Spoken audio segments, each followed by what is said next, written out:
Il était une fois, dans un petit village, un homme nommé Anis. Il jeûnait chaque année pendant le Ramadan, mais pour lui, c'était surtout une habitude. Il attendait l'iftar avec impatience, préparait des repas copieux et se vantait de ses longues prières. Pourtant, il se fâchait souvent, critiquait les autres et ne pensait pas à aider ceux qui en avaient besoin. Un jour, alors qu'il se rendait à la mosquée, il vit un vieil homme assis au bord du chemin, épuisé et affamé. Anis, pressé, hésita un instant, puis se dit « Je suis en jeûne, je n'ai pas de force à perdre ». Il détourna le regard et continua son chemin. Le lendemain, il croisa une femme portant un panier lourd. Elle lui demanda de l'aide, mais il répondit « Je suis fatigué à cause du jeûne ». Puis, une nuit, il fit un rêve étrange.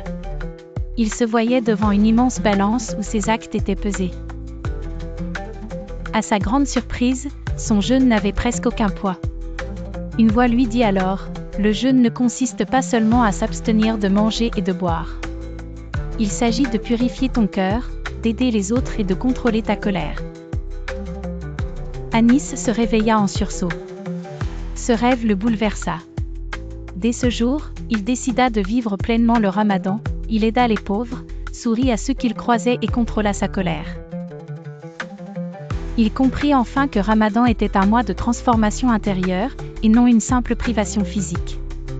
Morale de l'histoire, le Ramadan est un mois de bienveillance et de générosité. Le véritable jeûne ne concerne pas seulement la nourriture, mais aussi les actions et les pensées. Aider les autres et avoir un bon comportement sont aussi importants que la prière et le jeûne. Que cette histoire nous rappelle à tous l'importance du vrai esprit du Ramadan.